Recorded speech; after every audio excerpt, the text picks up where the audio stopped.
के किनारे छोड़कर चली जाती है। एक बच्ची बहुत ज्यादा गोरी और सुंदर थी, जबकि दूसरी बच्ची बहुत ज्यादा काली और बदसूरत थी। कुछ घंटे के बाद एक गरीब भिखारन वहां से गुजरती है। बच्चियों के रोने की आवाज सुनकर वो फौरन नदी के किनारे पहुंच जाती है। अरे ये क्या, यहाँ पर तो दो नवजात बच्चियां हैं।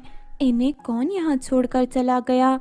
इन दोनों का रोना देखकर मुझे बहुत दुख हो रहा है, लेकिन मैं करूँ क्या? इन दोनों को अपने साथ नहीं ले जा सकती। मेरा ही गुजारा बड़ी मुश्किल से होता है। मैं इन दोनों को कैसे पालूंगी? गोरी बच्ची को तो कोई भी भला इंसान अपने साथ रख लेगा, लेकिन इस काली बच्ची को कोई नहीं अपनाएगा। इसे मैं अपने साथ ले जाना चाहती हूँ। उसके बाद वो भिखारन काली बच्ची को अपने साथ ले जाती है।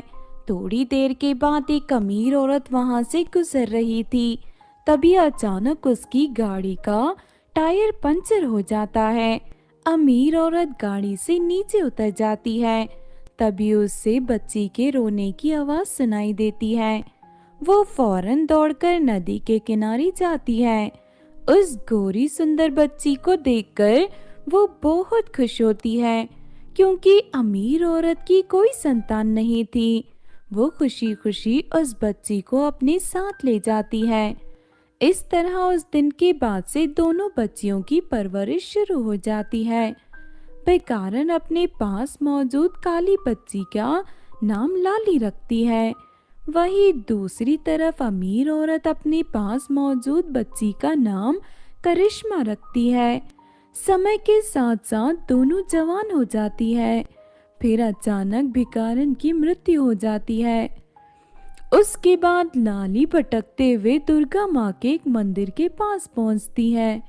फिर वो वहीं बैठकर रोज भीख मांगना शुरू कर देती है। दूसरी तरफ करिश्मा बहुत ज्यादा घमंडी हो गई थी। वो किसी से भी सीधे मुंह बात नहीं करती थी। वो हमेशा अपनी सहेलियों के सामने अपनी अमीरी का दिखावा किया करती थी। बेटी, इस तरह दौलत का घमंड करना अच्छी बात नहीं है। दौलत के घमंड में तुम हर किसी को अपना दुश्मन बना रही हो। वक्त पड़ने पर इंसान के काम आते हैं, इसीलिए तुम्हें हमेशा सबके साथ अच्छा बर्ताव करना चाहिए। माँ, तुम अपनी ये बातें अपने पास रखो। मेरी नजर में तो दौलत ही सब कुछ होती है। जिसके पास दौलत है लोग उसी की बात सुनते हैं। इतना कहकर करिश्मा बाहर घूमने चली जाती है। वहीं दूसरी तरफ लाली मंदिर के सामने बैठकर भीख मांगा करती थी। वो मंदिर दुर्गा माता का मंदिर था। लाली दुर्गा माँ के मंदिर में पूजा किया करती थी। उसके साथ ही लाली स्वभाव से बहुत दयालु थी। उसे भीख में जो भी पैसे मिलते वो आधे पैसे दुर्गा माँ के नाम से अनाथ बच्चों में बांट देती थी। फिर एक दिन लाली मंदिर में पूजा करने जाती है। तभी मंदिर का पुजारी उसे डांटने लगता है। अरे ओ भिखारन, आज के बाद मंदिर में तू पूजा करने नहीं आएगी। तू रोज फटे पुराने कपड़े पहनकर मंदिर में पूजा करने आ जाती है। तेरी वजह से अमीर लोग बहुत ही ज्यादा नाराज होते हैं। उन्हें मंदिर में आने में दिक्कत होती है, इसीलिए आज के बाद तू यहाँ दिखाई मत देना, वरना मैं डंडे से मार मार के तेरी टांगे तोड़ दूंगा। चल भाग यहाँ से। पुजारी जी, मैं दुर्गा माँ की पूजा किए बिना नहीं रह सकती। दया करके आप मुझे यहाँ से मत निकालिए। मैं एक बात को दोबारा नहीं दोहराता, मैंने कह दिया ना, आज के बाद तू मुझे मंदिर के आसपास दिखाई नहीं देनी चाहिए। अब तू जाती है या डंडा उठाऊं? इस तरह वो पुजारी लाली को डांटकर वहां से भगा देता है। बेचारी लाली दुखी होकर मंदिर से दूर चली जाती है। चलते चलते लाली एक महल के पास पहुंचती है। महल के बाहर दुर्गा माँ का एक बहुत बड़ा मंदिर बना हुआ था। लाली उस मंदिर को देखकर बहुत खुश होती है, लेकिन मंदिर के पास सिपाहियों को देखकर लाली घबरा जाती है।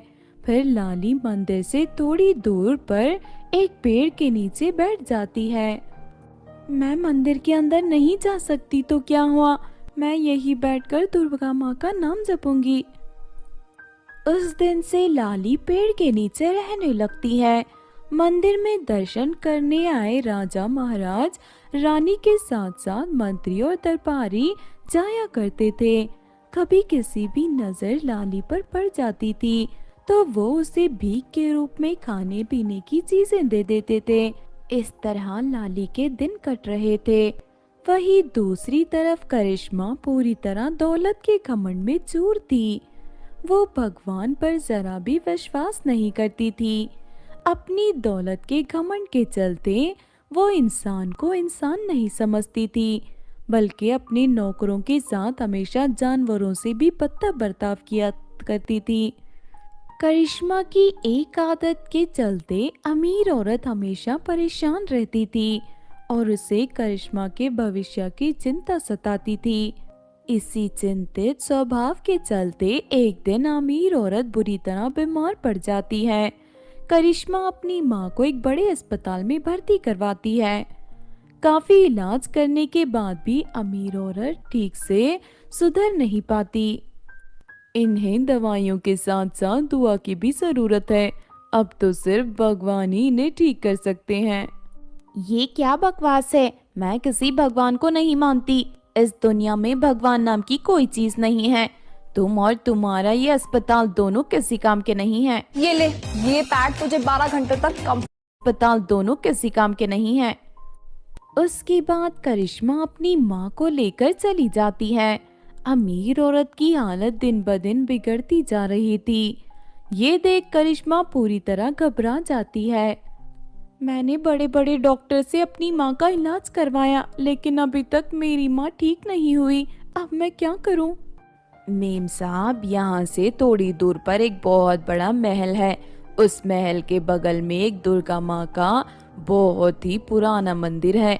लोगों का कहना है कि उस मंदिर में सच्चे मन से जो भी प्रार्थना की जाती है वो प्रार्थना पूरी हो जाती है। आप सेठानी जी को वहाँ लेकर जाइए। अपनी माँ को बचाने के लिए करिश्मा अपनी घमंड को भूल जाती है और फौरन अपनी माँ को लेकर महल के पास वाले मंदिर में पहुंच जाती है। उस दिन मंदिर में भंडारा चल रहा था। लाली भी दूसरे लोगों के साथ भंडारे में प्रसाद लेने आई थी। तभी कुछ लोग करिश्मा को सलाह देते हैं कि वो प्रसाद लेकर अपनी माँ को खिला दें। करिश्मा प्रसाद लेने के लिए लाइन में खड़ी होती है। देखते ही देखते करिश्मा और लाली दोनों एक दूसरे के पास आ जाते हैं। तभी बगल में खड़ी रानी जी की नजर दोनों पर पड़ती है। दोनों की शक्ल एक जैसी थी। रानी दोनों के कान के पास मौजूद निशान को देखकर चौंक उठी। अरे ये क्या? ये दोनों तो मेरी बेटियां हैं। जन्म के वक्त मेरी बेटियों के कानों पर इसी तरह के निशान थे। मेरी एक बेटी गोरी थी और दूसरी काली थी। हाँ, तुम ठीक कहती हो। मुझे भी ये दोनों निशान अच्छी तरह याद हैं। राजा रानी लाली और करिश्मा को गले लगाकर जोर जोर से रोने लगते हैं। अरे अरे, आप तो रानी है, आप मुझ भिखारन को गले क्यों लगा रही हो? जब तुम दोनों का जन्म हुआ था तब हमारे महल में काम करने वाली एक पागल दासी तुम दोनों को उठाकर भाग गई थी। तुम दोनों मेरी बेटियां हो। तुम दोनों की शक्ल एक जैसी है, लेकिन तुम दोनों का रंग एक दूसरे से अलग है। देखो, तुम्हारे कानों के पीछे एक जैसे निशान है। तुम हमारी बच्चियां हो। अपने असली माता पिता को देखकर लाली और करिश्मा भी बहुत खुश होती हैं। दूसरी तरफ दुर्गा माँ के आशीर्वाद से अमीर औरत पूरी तरह स्वस्थ हो जाती है और वो करिश्मा को सारी सच्चाई बता देती है। इस तरह दोनों बहनों को अपने बिछड़े हुए माता पिता मिल जाते हैं और वो सभी मिलकर हंसी खुशी रहने लगते हैं। एक बार की बात है,